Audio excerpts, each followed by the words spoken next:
Hello friends, आप सभी का स्वागत है आज के इस वीडियो क्लास में। और आज के इस वीडियो क्लास में हम लोग मुगल साम्राज्य के बारे में पढ़ने वाले हैं। यह जो वीडियो है ये लुसेंट सामान्य ज्ञान का वीडियो सीरीज चल रहा है। अगर अभी तक आप हमारे चैनल को सब्सक्राइब नहीं किए हैं तो जरूर से जरूर सब्सक्राइब कर लीजिए। और आज के इस वीडियो में हम लोग मुगल साम्राज्य शुरू करने वाले हैं। तो चलिए सबसे पहले हम लोग जानते हैं मुगल साम्राज्य के बारे में। मुगल साम्राज्य का जो संस्थापक था, यानी कि जो मुगल साम्राज्य की स्थापना किया था, वह बाबर था।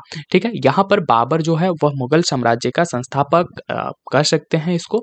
और इसने मुगल साम्राज्य की नींव रखी इस तरह से। ठीक है, बाबर एवं उत्तरवर्ती मुगल शासक तुर्क एवं सुन्नी मुसलमान थे। अच्छा, बाबर और उसके बाद के जो भी शासक हुए, जो कि मुगल शासक थे, ये क्या थे? ये तुर्की से संबंधित थे, या तो तुर्क से संबंधित थे या सुन्नी। ये यानी कि ये तुर्क मुसलमान थे या तो सुन्नी मुसलमान थे। ठीक है, या इस लाइन का ये कहना है। और बाबर ने मुगल वंश की स्थापना के साथ ही पादशाही की स्थापना की, जिसके तहत शासक को बादशाह कहा जाता है। देखिए, मुगल साम्राज्य की स्थापना के साथ साथ बाबर ने एक पद का स्थापना किया जिसे पादशाही कहा जाता है। एक पद है जो कि पादशाही इसका नाम है, और इसका मतलब होता है बादशाह। यानी कि मुगल साम्राज्य के शासक पर जो बैठता था, मुगल साम्राज्य के शासन पर जो बैठता था, जो सिंहासन पर बैठता था, वह बादशाह कहलाया करता था। ठीक है, जो कि बाबर के दौर से ही शुरुआत होता है। चलिए देखते हैं। बाबर जो है 1526 से 1530 तक यहाँ पर ये शासन करता है। ठीक है, और ये पहला शासक होता है। तो चलिए शुरू करते हैं। बाबर का जो जन्म है फरवरी 1483 में हुआ था, और इसके पिता उमर शेख मिर्जा, इनके पिता का नाम था उमर शेख मिर्जा, जो कि फरगना नामक छोटे राज्य के शासक थे। बाबर फरगना की गद्दी पर 8 जून 1494 में बैठा।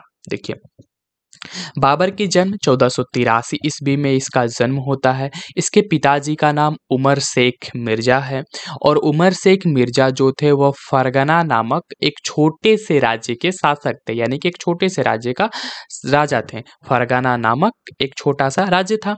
अब इस राज्य पर, यानी कि फरगना की गद्दी पर 8 जून 1494 को यहाँ पर गद्दी पर बाबर बैठता है। ठीक है, आगे बढ़ते हैं। बाबर ने 1507 ईस्वी में बादशाह की उपाधि धारण की, जिसे अब तक किसी तैमूर शासक ने धारण नहीं की थी। तो अब तक कोई ऐसा तैमूर शासक नहीं था जो बादशाह की उपाधि धारण किया था। तो हम कह सकते हैं कि बादशाह की उपाधि जो 1507 ईस्वी में बाबर ने धारण किया, बाबर वह पहला तैमूर शासक था जिसने बादशाह की उपाधि धारण की। बाबर के 4 पुत्र थे, यानी कि बाबर के 4 लड़के थे। देखिए, पहला हुमायूं, दूसरा कामरान, तीसरा अस्करी और चौथा हिंदाल। ठीक है, हिंदाल। तो यहाँ पर जो हुमायूं है इसके बारे में हम लोग आगे पढ़ेंगे। बाकी सब कोई इतना इम्पोर्टेंट नहीं है, लेकिन याद रखिएगा कि बाबर के 4 पुत्र हैं। एक तो हुमायूं, दूसरा कमरान, तीसरा अस्करी और चौथा हिंदाल। देखिए, इन चारों का नाम इसलिए क्योंकि ये जो आगे जब बाबर मरता है तो हुमायूं जो है अपने पिता के राज्य को इन चारों भाइयों में बांटता है, इसलिए यहाँ पर थोड़ा सा ध्यान रखिएगा। देखिए, आगे बढ़ते हैं। बाबर ने भारत पर 5 बार आक्रमण किया। ठीक है, और भारत पर इसने कितने बार आक्रमण किया? 5 बार आक्रमण किया। बाबर का भारत के विरुद्ध किया गया प्रथम अभियान जो था वह 1519 ईस्वी में यूसुफ जाई जाति के विरुद्ध था, और इस अभियान में बाबर ने बाजौर और भेरा को अपने अधिकार में कर लिया। तो बेजौर और भेरा को जब बाबर अपने अधिकार में किया था, वह 1519 का अभियान था जिसमें भारत पर बाबर ने आक्रमण किया। यहाँ पर आपको याद रखना है कि बाबर ने भारत पर 5 आक्रमण किए, 5 बार आक्रमण किए। जो प्रथम आक्रमण था या प्रथम अभियान था वह 1519 में किया गया, और 1519 में यह यूसुफ जाई जाति के विरुद्ध में किया था। और इसमें इसने बाजौर और भेरा को अपने अधिकार में कर लिया था। चलिए देखिए, आगे देखते हैं। पानीपत के प्रथम युद्ध के बारे में जानते हैं। तो पानीपत के प्रथम युद्ध में बाबर ने पहली बार तुगलमा युद्ध नीति एवं तोपखाने का प्रयोग किया था। तुगलमा जो है एक युद्ध नीति है, एक युद्ध करने का तरीका विधि है जिसका उपयोग बाबर ने पहली बार यहाँ पर पानीपत में किया था। साथ ही साथ पहली बार तोपखाने का प्रयोग भी बाबर ने ही यहाँ पर पानीपत में किया था। ठीक है, बाबर के द्वारा। ठीक है, यहाँ पर याद रखिएगा कि पानीपत के प्रथम युद्ध में बाबर ने पहली बार तुगलमा युद्ध नीति एवं तोपखाने का प्रयोग किया गया था। ठीक है, तो बाबर के द्वारा पहली बार तोपखाने और तुगलमा युद्ध नीति का जो प्रयोग है वह पानीपत के युद्ध में किया गया था। आगे देखते हैं, उत्साद अली एवं मुस्तफा बाबर के दो प्रसिद्ध निशानेबाज थे जिसने पानीपत के प्रथम युद्ध में भाग लिया था। तो जो उत्साद अली एवं मुस्तफा थे ये दोनों क्या थे, निशानेबाज थे और ये लोग पानीपत के युद्ध में भाग लिए थे। देखिए, बाबर के द्वारा कुछ प्रमुख युद्ध लड़े गए, बाबर के द्वारा लड़े गए युद्धों का यहाँ पर एक सारणी बना हुआ है जिसे हम लोग देख लेते हैं। तो पानीपत का प्रथम युद्ध, देखिए पानीपत का जो प्रथम युद्ध होता है 21 अप्रैल 1526 ईस्वी में होता है। याद रखिएगा, 21 अप्रैल 1526 में पानीपत का प्रथम युद्ध होता है और इसमें इब्राहिम लोदी एवं बाबर के बीच यह युद्ध होता है जिसमें बाबर क्या करता है, जीत जाता है, बाबर विजयी होता है। दूसरा युद्ध यहाँ पर दिखाया गया है खानवा का युद्ध।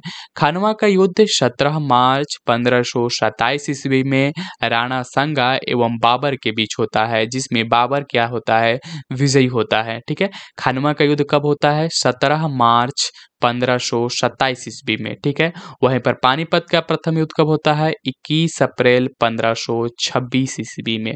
पानीपत का जो प्रथम युद्ध होता है वह इब्राहिम लोदी और बाबर के बीच होता है जिसमें बाबर विजयी होता है। खानवा का युद्ध 17 मार्च 1527 ईस्वी में होता है जिसमें राणा संगा और बाबर के बीच युद्ध होता है जिसमें बाबर विजयी होता है। अगला देखते हैं चंदेरी का युद्ध। चंदेरी का युद्ध जो है 29 जून 1528 ईस्वी के बीच होता है जिसमें मेदनी राय एवं बाबर के बीच होता है जिसमें बाबर का विजय होता है। ठीक है, चंदेरी का युद्ध कब होता है, 1528 में, 29 जून 1528 में, जिसमें बाबर विजयी होता है। यह मेदनी राय एवं बाबर के बीच लड़ा गया था। ठीक है, अगला युद्ध है घाघरा का युद्ध। ठीक है, देखिए घाघरा का युद्ध जो है 1529 ईस्वी में 6 मई 1529 ईस्वी को अफगान एवं बाबर के बीच लड़ा जाता है। 6 मई 1529 ईस्वी में बाबर और अफगानों के बीच लड़ा जाता है जिसमें बाबर की जीत होती है। तो ये चार प्रमुख युद्ध हैं जो कि बाबर के द्वारा लड़ा गया था। पानीपत का प्रथम युद्ध 1526 ईस्वी में, खानवा का युद्ध 1527 ईस्वी में, चंदेरी का युद्ध 1528 ईस्वी में और घाघरा का युद्ध 1529 ईस्वी में। देखिए, याद रखने का लिए 26, 27, 28, 29 4 साल। ठीक है, 26 से स्टार्ट किया, 29 तक यह युद्ध लड़ा। इस तरह से आप याद रख सकते हैं और इन चारों युद्धों में बाबर की जीत होती है। आगे देखते हैं, इब्राहिम लोदी मध्यकाल का प्रथम शासक था जो युद्ध स्थल में मारा गया और इसके साथ उसका मित्र ग्वालियर के राजा विक्रमादित्य भी युद्ध में मारा गया। देखिए, मध्यकाल में ऐसा पहला शासक इब्राहिम लोदी हुआ जो कि युद्ध स्थल में मारा गया, यानी कि युद्ध क्षेत्र में मारा गया, जहां पर युद्ध हो रहा था वहीं पे मारा गया। ऐसा मध्यकाल में पहला शासक इब्राहिम लोदी हुआ और इसका एक दोस्त भी हुआ विक्रमादित्य जो कि ग्वालियर के राजा था। ठीक है, तो वो भी युद्ध स्थल में मारा गया। आगे देखते हैं, हुमायूं के बारे में यहाँ पर बताया गया है कि हुमायूं ने कोहिनूर हीरा ग्वालियर के दिवंगत राजा विक्रमादित्य के परिवार से प्राप्त किया था। तो हुमायूं ने जो कोहिनूर हीरा है वह ग्वालियर के दिवंगत राजा जिनका नाम विक्रमादित्य है उनके परिवार से प्राप्त किया था। आप याद रख सकते हैं, ये कोहिनूर के बारे में है जो कि हुमायूं से संबंधित एक बात है। बाबर को अपनी उदारता के लिए कलंदर की उपाधि दी गई। बाबर की उदारता के लिए उसे कलंदर की उपाधि दी जाती है। कलंदर की उपाधि क्यों दिया गया बाबर को? क्योंकि बाबर एक उदारता दिखाता था। ठीक है, उसके अंदर एक उदार व्यक्तित्व था जिसके कारण उसे कलंदर की उपाधि दी गई। आगे देखते हैं, खानवा का युद्ध। ठीक है। खनवा युद्ध में बाबर ने राणा संगा के खिलाफ जिहाद का नारा दिया और युद्ध में विजय के बाद गाजी की उपाधि धारण की। तो यहाँ पर जिहाद का जो नारा है बाबर ने राणा संगा के विरुद्ध दिया था खनवा के युद्ध में। इस बात को याद रखिएगा कि जिहाद का जो नारा है बाबर के द्वारा राणा संगा के खिलाफ खनवा के युद्ध में दिया गया और इसमें जो बाबर है उसकी जीत होती है और जीत के बाद वह गाजी की उपाधि धारण कर लेता है। ठीक है, खुद को गाजी कहता है। आगे देखते हैं 30 जनवरी 1528 ईस्वी को जहर दे देने के कारण राणा संगा की मृत्यु हो गई। तो राणा संगा की जो मृत्यु है 1528 ईस्वी में जहर देने के कारण इसकी मृत्यु हो जाती है राणा संगा की। राणा संगा और बाबर के बीच जो युद्ध हुआ था वह खनवा का युद्ध कहलाता है। आगे देखते हैं बाबर ने बंगाल के शासक नुसरत शाह के साथ 6 मई 1529 को एक दूसरे की संप्रभुता का सम्मान करने का वादा करते हुए एक संधि की जिसके अनुसार नुसरत शाह ने अफगान विद्रोहियों को शरण न देने का वचन दिया। तो बाबर और बंगाल के शासक जो नुसरत शाह है इन दोनों के बीच एक संधि किया गया और संधि में ये वादा किया गया, ये कहा गया कि हम जो है एक दूसरे की संप्रभुता का मतलब है कि आपकी स्वतंत्रता को हम न छेड़ेंगे और हमारी स्वतंत्रता को आप न छेड़ो, यानी कि आप अपना राज्य संभालो हम अपना राज्य संभालते हैं। ये वादा किया गया कि बाबर उनके राज्य में हस्तक्षेप नहीं करेगा, उसके शासन में हस्तक्षेप नहीं करेगा और इसके बदले में नुसरत शाह ने ये कहा कि ठीक है, हम अफगान विद्रोही जो हैं उनको शरण नहीं देंगे। तो यहाँ पर इन दोनों ने एक संधि किया और यह संधि जो है 6 मई 1529 को हुआ था। ठीक है, जो कि बाबर और बंगाल के शासक नुसरत शाह के बीच हुआ। चलिए आगे देखते हैं। करीब 48 वर्ष की आयु में 26 दिसंबर 1530 को आगरा में बाबर की मृत्यु हो जाती है। तो 48 साल की उम्र होती है और इसकी मृत्यु 1530 ईस्वी में बाबर की मृत्यु 26 दिसंबर 1530 को आगरा में हो जाती है। कहाँ पर? आगरा में। बाबर की मृत्यु आगरा में 1530 में 26 दिसंबर 1530 में इसकी मृत्यु होती है। उस समय इसकी उम्र करीब 48 साल होती है। ठीक है, आगे देखते हैं कि प्रारंभ में बाबर के शव को आगरा के आराम बाग में दफनाया गया, बाद में काबुल में उसके द्वारा चुने गए स्थान पर दफनाया गया। तो यदि आपसे पूछा जाए कि बाबर के शव को प्रथम बार यानी कि प्रारंभ में शुरुआत में कहाँ दफनाया गया, तो आगरा के आराम बाग में। आप कह सकते हैं कि बाबर को आराम करने के लिए आगरा के आराम बाग में दफनाया गया और उसके बाद उसके चुने हुए क्षेत्र जो कि काबुल में उसके द्वारा चुना गया एक स्थान था वहां पर ले जाकर इसको दफना दिया गया बाद में।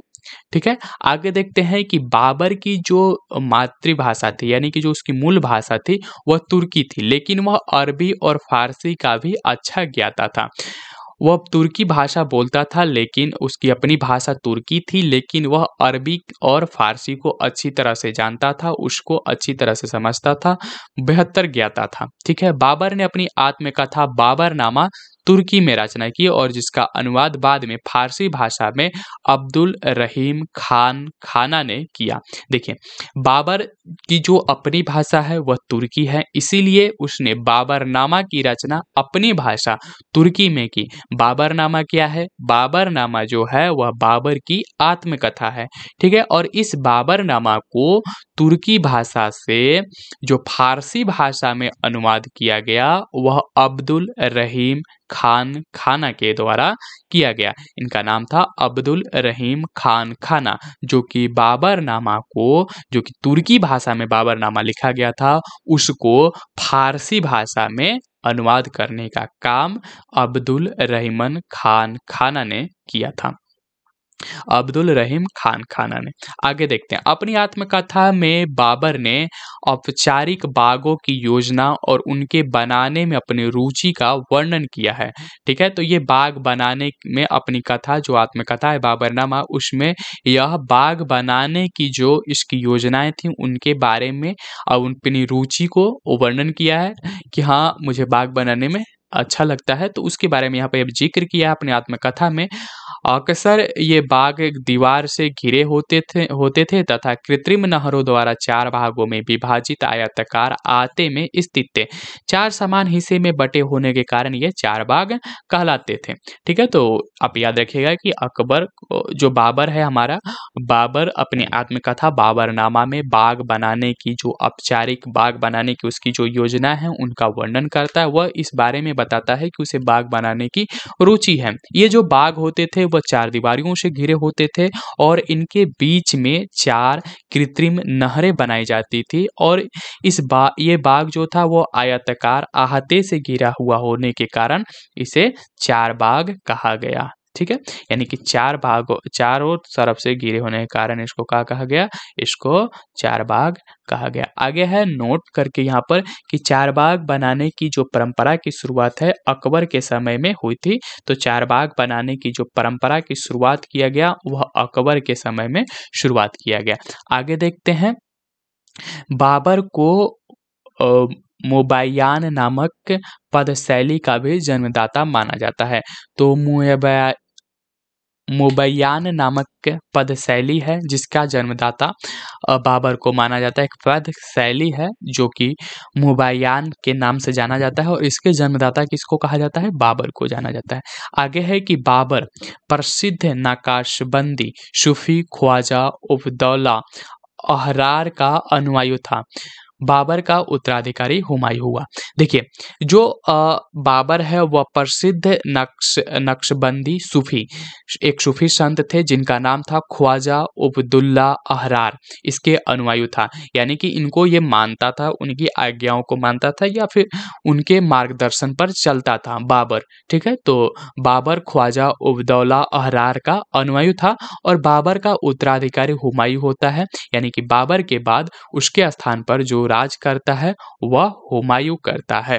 ठीक है, आगे बढ़ते हैं।